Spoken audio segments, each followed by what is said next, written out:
বন্ধুরা আবার চেনা জায়গায়, চেনা পরিচিত, বহুদিন পরে আসলাম। আবার সে পুরনো স্মৃতি মনে পড়ে যাচ্ছে। তবে এখান থেকে একটা সময় ডাকাতকালী মন্দির থেকে শুরু করে আরও বিভিন্ন জায়গায় ঘুরতে গেছিলাম। কুন্তিঘাট, এই সেই জায়গা। বন্ধুরা, যেহেতু মাঘী পূর্ণিমা উপলক্ষে এখানে বেশ মেলা বসে, আর এই যে নিচ দিয়ে প্রবাহিত হয়েছে সরস্বতী নদী। যদিও কালের বিবর্তনের নদী একেবারে শুকিয়ে গেছে, শুধু বর্ষার সময় একটুখানি এর তেজটা পাওয়া যায়। আর এখন তো দেখছি, দাঁড়াও, এই যে ভালো করে দেখানো যায় কিনা দেখ।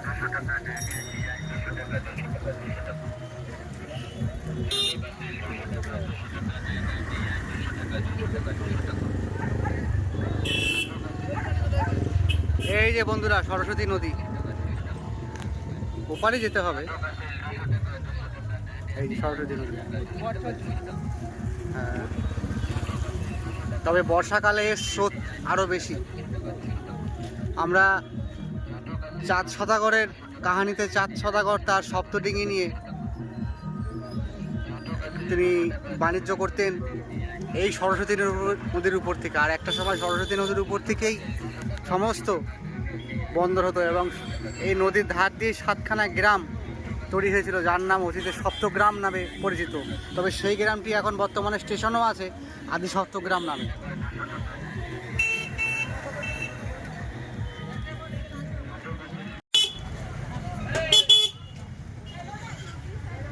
বন্ধুরা, এই যে ঢোকার আগে, ত্রিবেণী ঘাট ঢোকার আগে এই যে চারিদিকে দোকানপাট।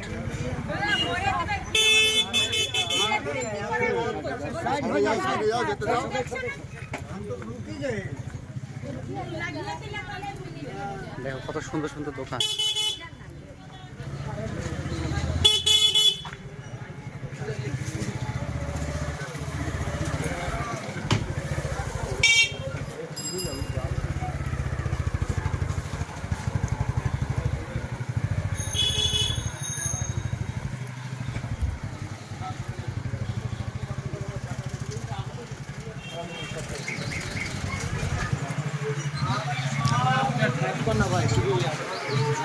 বন্ধুরা, আমরা কিন্তু ত্রিবেণী ঘাটের কাছে প্রায় চলে এসেছি। যেহেতু আজকে মাঘী পূর্ণিমার উপলক্ষে এখানে মেলা হয়, বেশ জোরদার মেলা।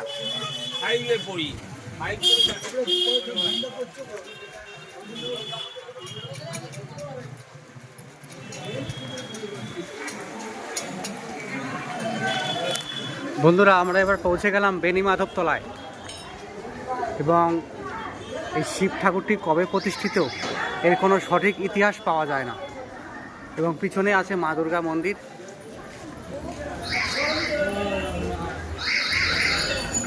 তবে এই শিব স্বয়ম্ভু।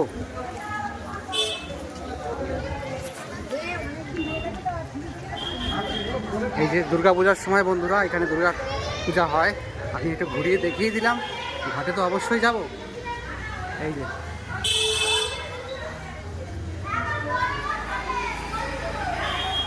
সার্বজনীন দুর্গা ঠাকুর, দুর্গা পূজা হয়।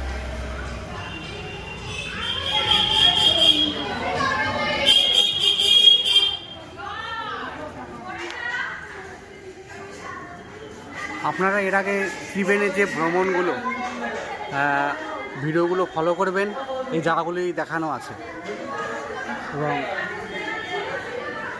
তখন হয়তো এই বেণীমাধব তলার শিব ঠাকুরের মন্দিরটা খোলা পায়নি, কিন্তু ঘুরে দেখিয়েছিলাম আপনাদেরকে। বহু জাগ্রত এই শিব মন্দির সরস্বতী নদীর ব্রিজ পার করেই ত্রিবেণী ঘাটের কাছে আসলেই এই বেণীমাধব তলা দেখতে পাওয়া যায়। তবে বেণীমাধব নামকরণটি বেণীমাধব শিবের নামেই নামাঙ্কিত নাম। এই শিবলিঙ্গ স্বয়ম্ভু, অর্থাৎ তিনি নিজে থেকেই প্রকট হয়েছিলেন, কেউ ওনাকে প্রতিষ্ঠাতা করেননি। অদ্ভুত বিষয়, এই শিবলিঙ্গে জল ঢাললে সেই জল পরবর্তীতে কোথায় গিয়ে মিলিত হয় তার কোনো হদিশও পাওয়া যায় না। কোনো এক সময় ত্রিবেণীর ঘাট জঙ্গলাকীর্ণ এলাকা ছিল। এখানকার এক স্থানীয় মানুষ গোপালচন্দ্র পাঠককে তার কোনো এক পূর্বপুরুষকে স্বয়ং মহাদেব স্বপ্নাদেশ দেয় এবং তিনি এই স্থানের কথা বলেন। পরবর্তীতে সেই জঙ্গলাকীর্ণ জায়গা এসে অদ্ভুত ব্যাপার দেখলেন, সেখানে একটি শিবলিঙ্গ দেখতে পাওয়া যায় এবং পরবর্তীতে তিনি পুজোর ব্যবস্থাও করেন। তারপরে তাল পাতা দিয়ে একটি মন্দির তৈরি করা হয়। পরে একটি চুনসুরকি, পাতলা ইট আরও বিভিন্ন জিনিসপত্র দিয়ে এই মন্দির হয়। পরে কালের বিবর্তনে সেটিও ধ্বংসের মুখে পড়ে। পরে রাজা মুকুন্দদেব বর্তমান আজকের এই মন্দির নির্মাণ করেন। পরে অবশ্য মার্বেল টাইলসের সংযোগ হয়েছে একটি আধুনিক সংস্করণের মাধ্যমে। তারও পূর্বে সুকুরাং সিংহ এক জমিদারের সঙ্গে রামপদ বন্দ্যোপাধ্যায় বচসা বাঁধে। পরবর্তীকালে বিষয়টি কোর্ট অবধি গড়ায়। বেণীমাধব শিবের সম্মুখভাগে আরও 6টি শিব মন্দির দেখতে পাওয়া যায়। সেগুলি নাকি এক প্রকার জোর জবরদস্তি করে তৈরি করা হয়। কোর্টে যখন এই বিষয়ে আলোচনা হয় তখন বলা হয়েছিল বেণীমাধব স্বয়ম্ভু, তাই তার পাশে নতুন করে কোনো শিবলিঙ্গের প্রয়োজন নেই। কোর্টে অর্ডার আসে, সত্যিই বেণীমাধব স্বয়ম্ভু কিনা তা যাচাই করার জন্য খোঁড়া হয়। কিন্তু যখন খোঁড়া হয় শিবলিঙ্গ তখনই দেখতে পাওয়া যায় এর কোনো শেষ নেই। হঠাৎ একদিন কোর্টের জজ সাহেবকে স্বপ্নাদেশ দেয় এই জায়গায় খোঁড়াখুড়ি বন্ধ করার জন্য। খননের জন্য স্বয়ং মহাদেবের গায়ে আঘাত লাগছে। তারপরে এক নাগা সন্ন্যাসী এসে কাঠগোড়ায় দাঁড়িয়ে বলে ওই জায়গা যাতে কোনো খোঁড়াখুড়ি না করতে, স্বয়ং মহাদেবের অসুবিধা হচ্ছে। এই বলে তিনি হাওয়ার মধ্যে মিলিয়ে গেলেন। মনে করা হয় স্বয়ং বেণীমাধব নাগা সন্ন্যাসী রূপে সাক্ষী দিয়ে গেছিলেন। এটাও শোনা যায় তারকেশ্বরের তৎকালীন পুরোহিত বাবা বেণীমাধবের অলৌকিক ক্ষমতা স্বীকার করেন। তখন থেকেই এই মন্দিরের আরও প্রচার বেড়েছে। এখন বহু মানুষের আনাগোনা লেগেই থাকে। সারাদিনের মধ্যে দুপুরবেলা কিছুক্ষণ মন্দির বন্ধ থাকে। শিব চতুর্দশী, শিবরাত্রি এবং চড়কের সময় ভক্তদের জল ঢালার বেশ ভিড় লক্ষ্য করা যায়। তবে সামনের 6টি শিবলিঙ্গ আজও পুজো হয়ে আসছে সেই সময় থেকে। প্রতিটি শিবলিঙ্গের নির্দিষ্ট নাম আছে। বেণীমাধবের পিছনেই আছে দুর্গা মন্দির।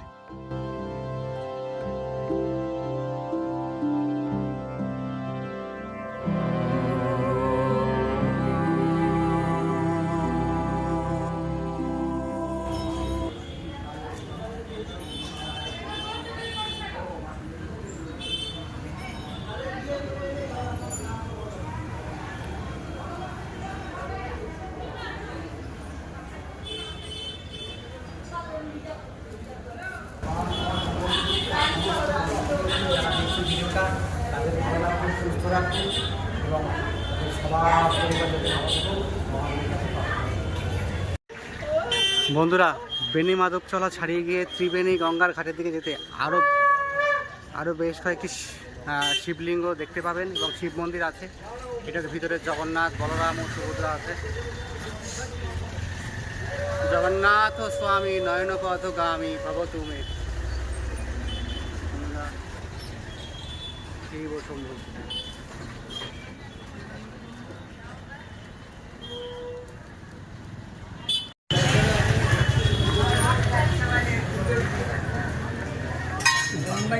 লম্বা কাম করি না লম্বা লাগাবি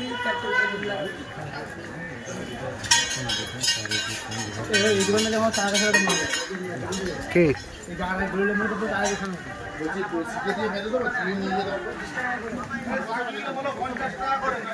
50 টাকা, শাক নেবে 50 টাকা,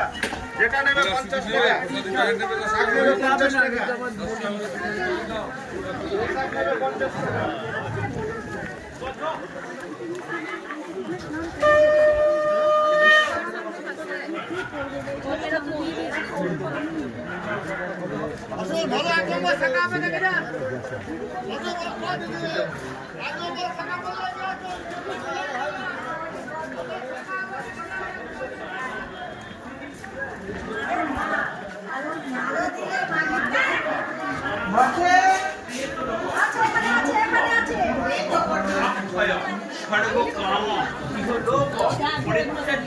বন্ধুরা, এটা ত্রিবেণীর সেই বেহুলার ঘাট। তবে এখানে শ্রদ্ধা ও শান্তির কাজ সব রকমই পাওয়া যায়।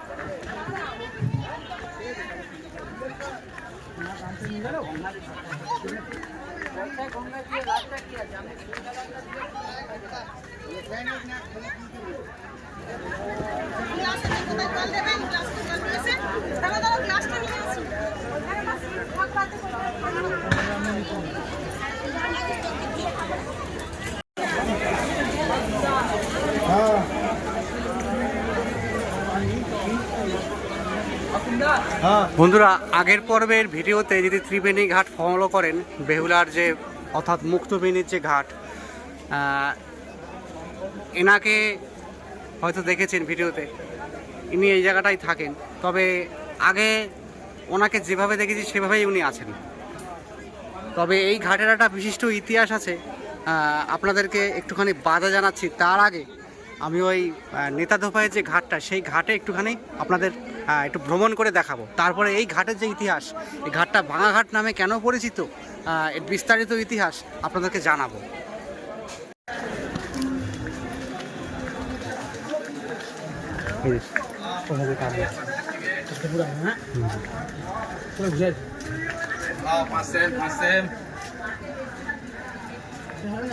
দাঁড়া বন্ধুরা, এবার আমরা আছি ত্রিবেণীর শ্মশান ঘাটে।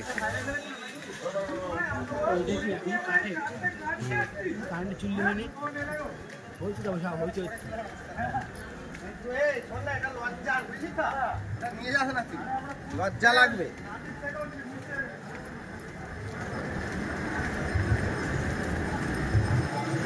বন্ধুরা, এই যে চলে আসলাম শ্মশান ঘাটে।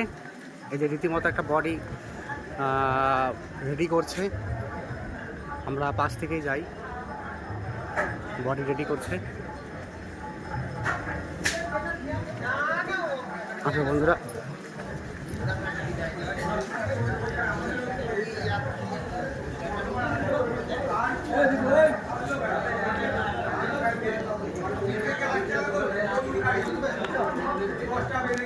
আচ্ছা এই সেই মা বেহুলা ঘাট ত্রিবেণীর।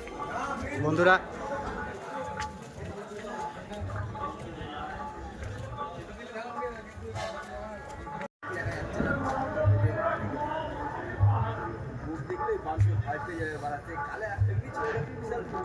ত্রিবেণী শ্মশানঘাটের পাশেই অবস্থিত ঐতিহাসিক নেতাদোপায়ের ঘাট মনসামঙ্গল কাব্যের বেহুলা লক্ষিন্দর কাহিনীর সঙ্গে যুক্ত। লোককথা অনুসারে এই ঘাটেই স্বর্গের ধোপানি নেতাই দেবদেবীদের কাপড় কাচতেন এবং এখানেই বেহুলা স্বর্গে যাওয়ার পথ খুঁজে পেয়েছিলেন। এই ঘাটের কাছেই একটি মনসা মন্দির আছে, যা আপনারা দেখতে পাচ্ছেন।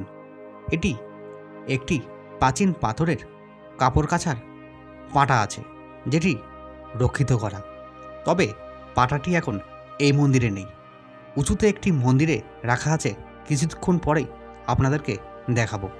এই মন্দিরে আছে স্বয়ং মা মনসা, তার সাথে আছে বেশ কিছু দেবদেবী।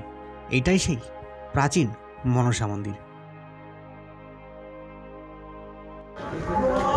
বন্ধুরা, একটা সময় সরস্বতী নদী এর খুব কাছেই ছিল। কালের বিবর্তনে অনেক দূরে সরে যায় সরস্বতী, কোথায় বহুদূর। তবে এখান থেকেই একটা সময় যাতায়াত হতো এবং ডিঙি বড় বড় জাহাজ এই জায়গা দিয়েই একটা সময় যেত। আজ কালের বিবর্তনে সব জায়গাগুলি পরিবর্তন হয়ে গেছে এবং সরস্বতী নদী শুকিয়ে কত দূরে চলে গেছে।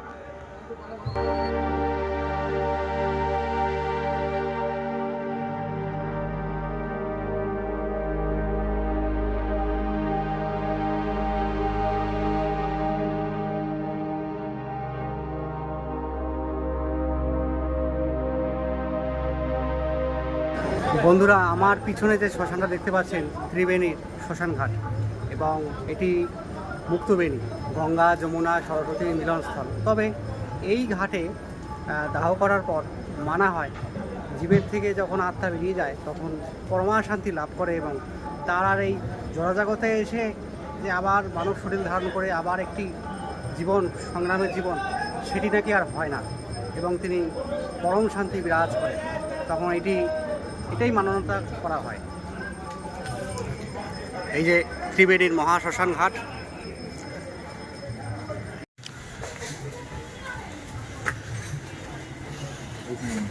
বন্ধুরা, নিচেই শ্মশান ঘাটে যাওয়ার রাস্তা, তার ঠিক উপর দিয়ে এই যেখানে নেতা ধোপাই যেই পাটার উপরে কাপড় কাচতেন, সেই পাটাটা এই যে সেই পাটাটা, এবং নেতা ধোপাই যেখানে কাপড় কাচতেন এবং সেই পাটাটা এখানে নিয়ে আসা হয়েছে। এই যে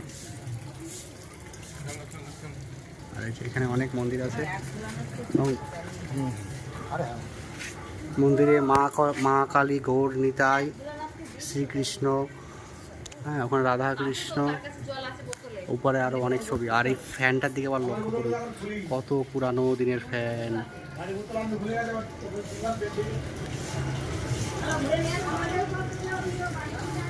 এই যে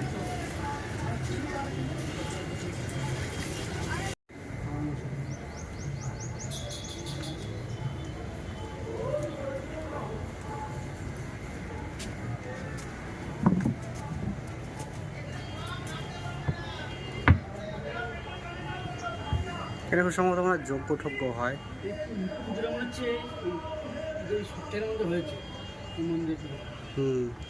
চারি সাইডে বেশ মন্দির। হ্যাঁ, আর এই যে শ্মশান দেখা যাচ্ছে, এই যে শ্মশানের একেবারে একটু উঁচু রাস্তাটা দিয়েই এই মন্দিরটা। ওই যে শ্মশানের সেই টিনগুলো উপরের ছাউনি।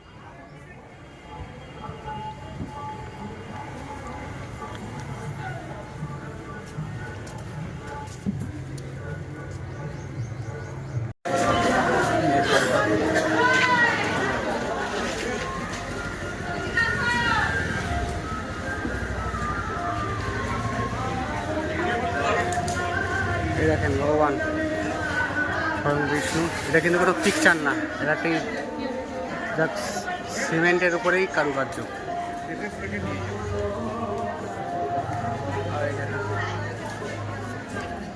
সমস্ত দেবদেবী প্রায় এক জায়গায়।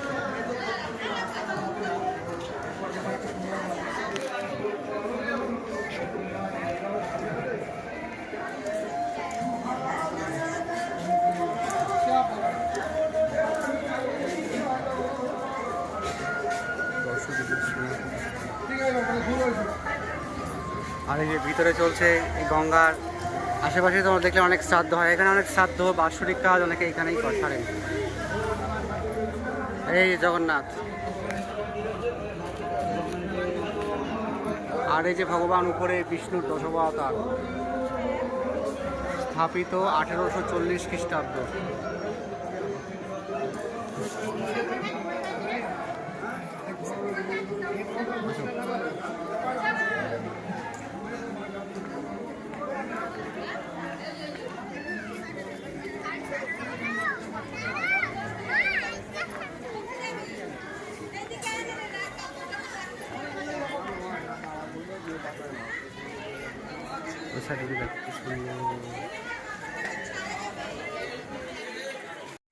বন্ধুরা, আবার চলে এলাম সেই বেহুলার ভাঙা ঘাটে। এই যে মা মনসা,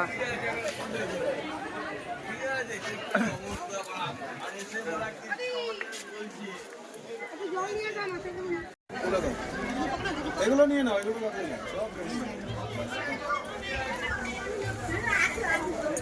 এদিকে আসো। এইটাই সম্ভবত মা মনসার স্থান। আর যে বজরংবলী, বীর হনুমান। বন্ধুরা, আপনারা দেখতে পাচ্ছেন আমার পেছনে বেহুলার ভাঙা ঘাট। তবে এই ভাঙা ঘাট শব্দটি কেন এই ঘাটের নামকরণ হলো, তার পিছনে একটুখানি পৌরাণিক আলোচনা আছে। আপনারা মনসা মঙ্গল কাব্যের চাঁদ সদাগরের কাহিনী তো অবশ্যই শুনেছেন, এবং মা বেহুলার কথা তো একদম, এর জন্যই মনসা মঙ্গল কাব্যটি বেহুলা এবং লক্ষ্মীর ধরে। মা বেহুলা তার মৃত স্বামী লক্ষ্মীন্দরকে নিয়ে যখন এই নদীপথ দিয়ে আসছিল, প্রথমে কিছুটা সরস্বতী নদীর উপর থেকে আসে। আগে তো সরস্বতী নদী গঙ্গার মতনই চতুশ্রেণী এবং বেশ গঙ্গার মতনই চওড়া ছিল। তবে মা বেহুলা আসার পরে এই জায়গায় তিনি দাঁড়িয়ে একটু বিশ্রাম নেন। হঠাৎ একটি অলৌকিক কাণ্ড দেখতে পান। কারণটির ওর নেতা ধোপাই, মানে একজন ধোপানি কাপড় কাচ্ছে এবং ধোপানির একটা শিশু প্রচণ্ড বিরক্ত করছে। হঠাৎ করে তাকে একটি আঘাত করে মেরে ফেলার পরে আবার কাপড় কাচা হয়ে গেলে নেতা ধোপাই আবার একটি জলের ছিটা দিয়ে বাঁচিয়ে গৃহে ফিরে যাচ্ছে। এই কাণ্ডটি সম্পূর্ণ বেহুলা দেখেন, মা বেহুলা, এবং দেখার পরে তিনি ওই ধোপানিকে তিনি জড়িয়ে ধরেন। কি মা গো, তুমি আমার উদ্ধার করতে, আমি আমার স্বামী সর্পাঘাতে দংশনের জন্য আমার স্বামী মৃত, বাসরাতেই আমার স্বামীর সর্পদংশন হয়েছে। আমি কিন্তু দেখেছি তুমি তোমার ছেলেকে একটি জলের ছিটা দিয়ে জীবিত করেছো, তাই তুমিও আমার স্বামীকে সেরকমভাবে একটি জলের ছিটা দিয়ে আবার যদি জীবিত করতে পারো বা, তাহলে তো আমি জীবন ধন্য হব। নেতা ধোপাই শুনে, যদিও নেতা ধোপাই বলছে ঠিক আছে, কিন্তু তখন পর্যন্ত অবধি উনি যিনি স্বর্গের ধোপানি ছিল মা বেহুলা কিন্তু জানতেন না। যেহেতু মার সঙ্গে ধোপানির কথা হলো এবং ধোপানি রীতিমতো ঘাট থেকে নিচে নেমে এসে লক্ষ্মীন্দরের সেই বডিটি দেখলেন এবং দেখার পরে উনি সম্পূর্ণ বুঝতে পারলেন দংশন করেছে স্বয়ং তাল লাগিয়ে, এবং এটি মানে লক্ষ্মীন্দরকে প্রাণ ফেরানো আমার পক্ষে একেবারেই সম্ভব। তাহলে উপায়, এই কথাটা বলে দিল, বেহুলাকে স্বর্গের রাস্তা দেখিয়ে দিল, মা বেহুলাকে স্বর্গের রাস্তাটি দেখিয়ে দিল। তবে স্বর্গের রাস্তাটি কোন দিকে থেকে কোন দিকে শুরু হয়েছে তা কিন্তু এখন আমরা জানি না। যাই হোক, বললো এটি আমার কাম্য নয়, তুমি স্বর্গের রাস্তা দেখিয়ে দিলাম, স্বর্গের দেবদেবীরা এই কাজটি করতে পারলে এবং মা মনসাকে প্রসন্ন করতে পারলে তিনি আবার প্রাণ ফিরে পেতে পারেন। আচ্ছা ঠিক আছে, মতো অবস্থায় কিন্তু নেতা ধোপাই তার পরবর্তীতে তার পরিচয় দিয়ে যে আমি স্বর্গের ধোপানি, আমি স্বর্গের কাপড় কাছি, এরকম পরিচয়টি দিয়ে যদি সেখান থেকে বিদায় নিই, ভালো কথা। যেহেতু মা বেহুলা বহুক্ষণ ধরে ঘাটে এক জায়গাতে এক জায়গায় ভেলা বেয়ে বেয়ে বেয়ে আছে, তার অনেক পরিশ্রম হয়েছে। ভাই এবার এই ঘাটের একটি পাশে তিনি বিশ্রাম নিচ্ছেন একটি কোনো গাছের নিচে, এবং যেহেতু ভেলাটি ভেসে না যায় একটা খোঁটায় বেঁধে রেখে দিয়েছে, ভালো কথা। কিছু সেই সময় ছোট ছোট বাচ্চা, মানে বাচ্চা স্বভাবের হলে যা হয়, একদম ছোটো ছোটো বাচ্চারা দেখে যেটা মরা ভেসে রয়েছে, একটা জায়গায় বাঁধা, ওই খোঁটটা না খুলে দেয়। যে খোঁটটা খুলে দেয় মানে জলের স্রোতে কিছুটা ভেলা এক জায়গা থেকে এক জায়গায় কিছুটা ভেসে যাচ্ছিল। হঠাৎ করে যেহেতু উনি অনেক ক্লান্ত এবং বিশ্রাম নিচ্ছিলেন, সেই জন্য দূর থেকে সব হঠাৎ করে দেখে কি ভেলাটি ভেসে চলে যাচ্ছে। এবার তিনি জলে ঝাঁপ দিয়ে সেই ভেলাটি উদ্ধার করেন। পরবর্তীতে মা বেহুলা অভিশাপ দিয়ে যায়, আমি তো কোনো ক্ষতি করিনি, আমি তো কোনো অনিষ্ট করিনি, তাহলে আমার মৃত স্বামীর ভেলাটা এইভাবে খুলে দেওয়া কেন?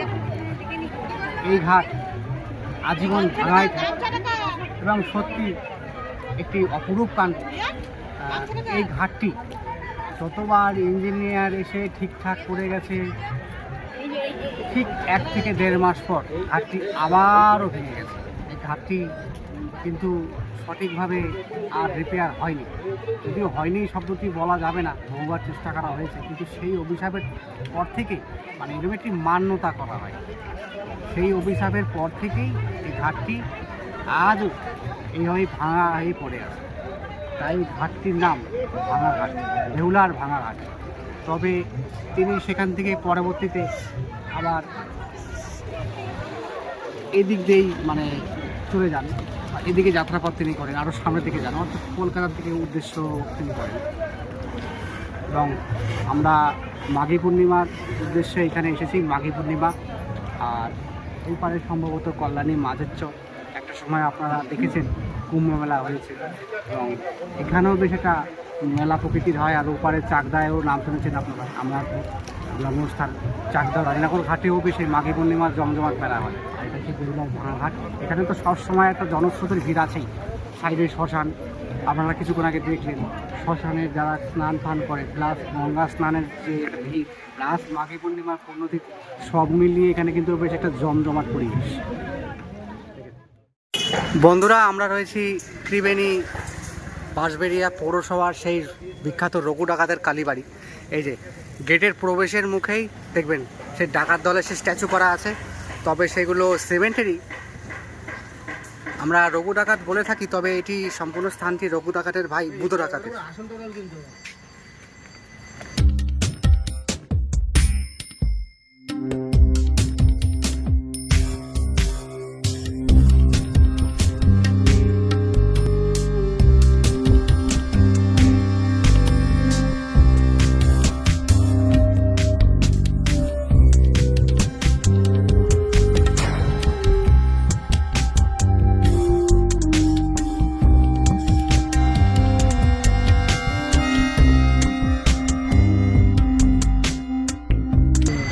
নমস্কার বন্ধুরা, আমরা এসেছি ত্রিবেণী বাঁশবেড়িয়া পৌরসভা। আমরা রঘু ডাকাতের কালীবাড়ির নাম আমরা হয়তো শুনেছি, অনেক ভিডিও পর্বে দেখেছি, অনেকের ভিডিওতেও দেখেছি, এবং আমার চ্যানেলে এই ভিডিও করা আছে। আমরা এসেছি রঘু ডাকাতের কালীবাড়ি। তবে এটি রঘু ডাকাতের কালীবাড়ি বলে একেবারেই ভুল নয়, তবে এটি রঘু ডাকাতের ভাই বুধ ডাকাতের প্রতিষ্ঠিত কালীবাড়ি। হ্যাঁ, এবং রঘু ডাকাতের যেমন আমরা জানতাম উনি ধনী এবং জমিদারদের থেকে নিয়ে এবং তাদের যে লুণ্ঠিত যে সমস্ত ধন গরিবদের মধ্যে থেকে বিলিয়ে দিতেন, ওনার ভাই বুধ ডাকাত ঠিক একই রকম। ওনার ভাই বুধ ডাকাত একই রকম, এবং তিনিও ছিলেন খুব সেই সময়কার দুর্ধর্ষ ডাকাত, এবং তারই প্রতিষ্ঠিত এই কালী মন্দির। এবং একটা গল্প আছে এবং প্রচলিত গল্প। ও আর একটা কথা বলে দিই, এই পাশে যে পুকুরটা দেখতে পাচ্ছেন, এই পুকুরটা যখন ওরা কোথাও কোনো ডাকাতি করার উদ্দেশ্যে যখন যেত, বা কোনো অমাবস্যা আসলে যখন নরবলি এখানে একটা ব্যবস্থা ছিল, মানে ওরা নরবলি দিতেন, সেই নরমুণ্ডটা ছেদন করার পর মুণ্ডটা মায়ের চরণে রেখে পূজা দিতেন, এবং বাকি বডিটা এই পুকুরে ফেলে দেওয়া হতো। এবং বিখ্যাত সাধক একবার রামপ্রসাদ সেন এটি নৌকা করে যাচ্ছিলেন। সেই সময় এনাদের দলবলগুলো তাকে পাকড়াও করে ধরে এনে এই মন্দিরে আটকে রাখে বলি দেওয়ার উদ্দেশ্যে। এবং বলি তো হয়নি, সেখানেই হয়ে গেছে এক অলৌকিক কাণ্ড। সামনে দেখবেন মন্দির চত্বরের সামনে একটি জায়গায় ফুল দিয়ে ঢাকা আছে, ওখানে নরবলি হতো। সেই জায়গায় সেই হাঁড়ি কাঁটে সাধক কবি রামপ্রসাদ সেনকে প্রায় প্রবেশ করিয়ে দেবে এবং তাকে বলি দেওয়া হবে। এমতো অবস্থায় রামপ্রসাদ বুধ ডাকাতকে একটি আর্জি জানাবে যে জীবনের শেষ প্রান্তে এসে আমি মায়ের একটি গান করতে চাই। কি গান?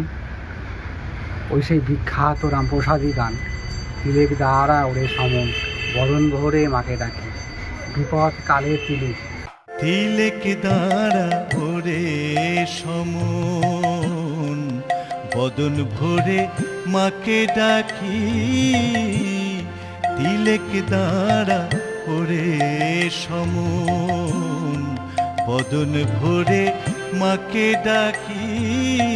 এই বিখ্যাত যে গান, এই রামপ্রসাদ এই চত্বর থেকেই গান, এবং এইখানে বসেই গান। পরবর্তীতে দেখা যায় বলি দেওয়ার পূর্বে রামপ্রসাদের জায়গাটা অলৌকিক দৃশ্য, মায়ের সর্বাঙ্গ যে মায়ের রূপ ফুটে ওঠে তার শরীরে। দ্বারা ওরে সমন আমার বিপদ কালে ব্রহ্মময়ী আসেন কিনা আসেন দেখি, তিলেক দ্বারা ওরে সমন।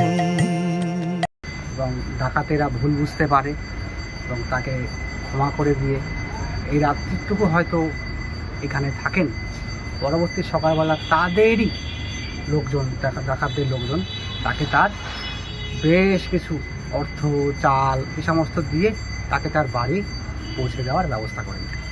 এখানে হচ্ছে তো মেন গল্প।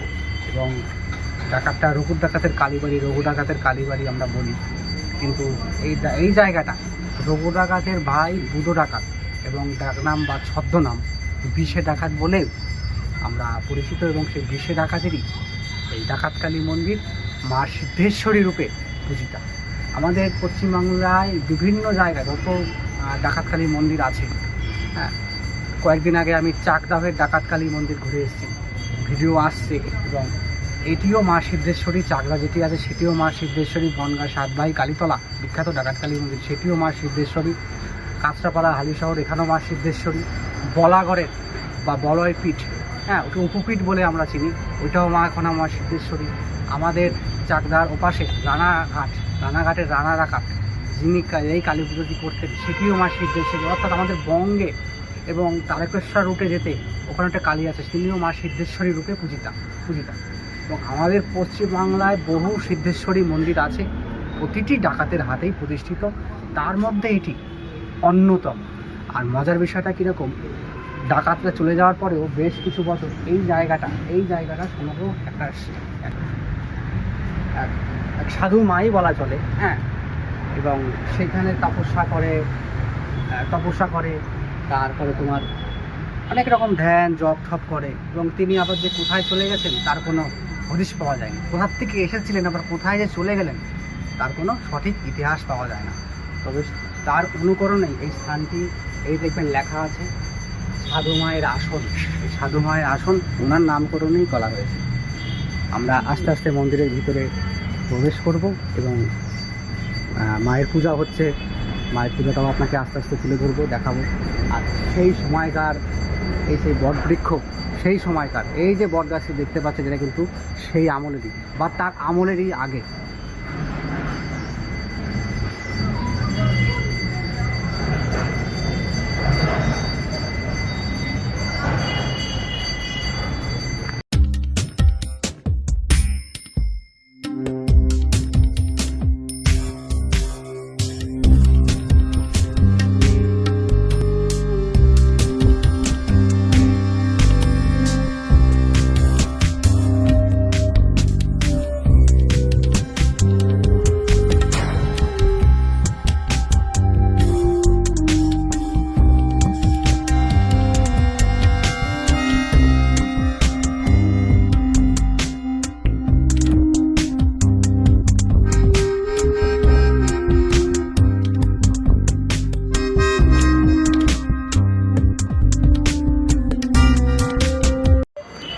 বন্ধুরা, মন্দির চত্বর থেকে বেরিয়ে তো আসলাম, ঠাকুর তো দর্শন করলেন এবং আশেপাশের এলাকা দেখুন, বিশাল এলাকা।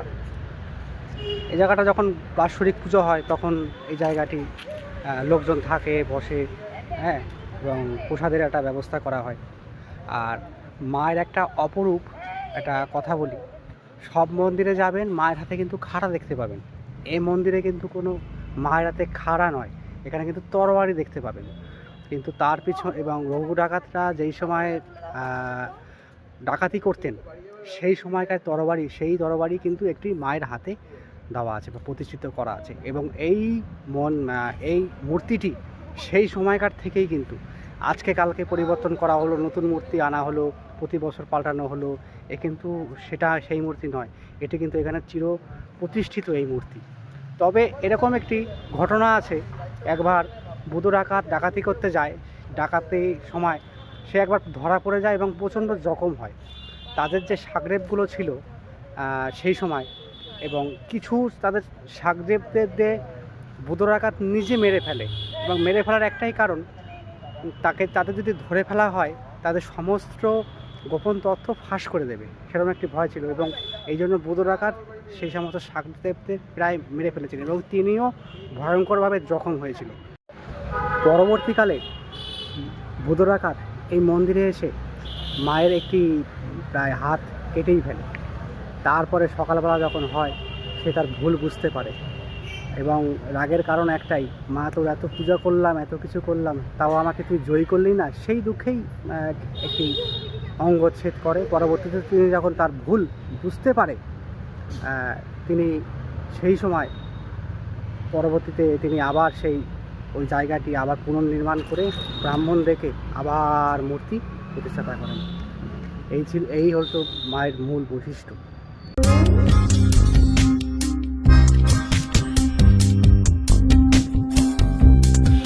বন্ধুরা, আমরা এখন যেই মসজিদটির সামনে দাঁড়িয়ে, সেই মসজিদটি অবিভক্ত দুই বাংলার প্রথম মসজিদ, যেটি জাফর খাঁ গাজীর দরগা নামে পরিচিত। শত্রু ভেবে আক্রমণ করতে আসা লোকটি তিনি ভালোবেসে ফেলেন এবং তিনি আর ফিরে যাননি, তিনি এই জায়গায় থেকে যান। পরবর্তীতে এই জায়গার অনেক ইতিহাস হয় এবং বিভিন্ন রকম তর্ক বিতর্কের সৃষ্টি হয় এবং এই মন্দিরটি ভালো করে যদি খুঁটিয়ে খুঁটিয়ে দেখেন এবং ঘুরে, অনেক হিন্দু দেবদেবী এবং বৌদ্ধ মূর্তি এবং জৈনদেরও কিছু মূর্তি, এতে কিছু ডিজাইন, এই ডিজাইন কিন্তু আপনারা দেখতে পাবেন। অনেকে মনে করেন এই মসজিদটির পূর্বে এখানে নাকি কোনো বিষ্ণু মন্দির ছিল, এরকম একটি মতবাদ করা হয়। তবে একটি ঘরে তার ছেলে এবং দুই ছেলে তার স্ত্রীর সঙ্গে তিনি সমাধিস্থ করা আছে। জাফর খাঁ গাজী, তার ছেলে আইন খাঁ গাজী, ঘাইন খাঁ গাজী এবং তার স্ত্রী। এবং এমনও যে শোনা যায় তার স্ত্রী, তিনি নাকি কোনো হিন্দু ঘরের কন্যা ছিলেন। বিভিন্ন রকম মতবাদ আছে এবং তিনি দিল্লি থেকে এসেছিলেন একটি কারণে। তখন রাজা অগ্নি শর্মার সঙ্গে এখানের একটি যুদ্ধ বাঁধে, তিনি যুদ্ধে জয়লাভও করে। তা নিয়ে বিস্তারিত একটি ইতিহাস এই চ্যানেলেই আছে, লিঙ্ক দিয়ে রাখবো ডিসক্রিপশনে, আপনারা দেখে নেবেন। এবং এটা এমন একটি মসজিদ বা দরগা, হিন্দু এবং মুসলমানরা উভয় পক্ষই এখানে আসেন, প্রণাম করেন। কেউ হিন্দুরা প্রণাম করেন, পথ চলতি মানুষেরা আসেন, মাথা নোয়ান। মুসলমানরা এসে এখানে নামাজ পড়েন এবং দুই ধর্মের একটি ঐক্যে বন্ধনের একটি স্থান বলা যেতেই পারে।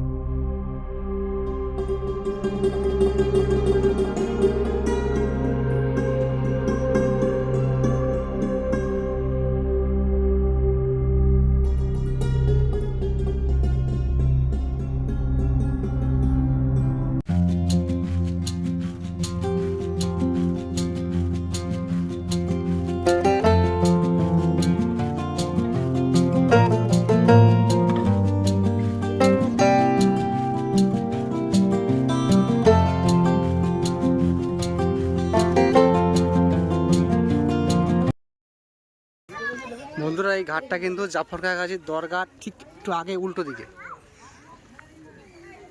এখানেও সবাই স্নান করে রীতিমতো।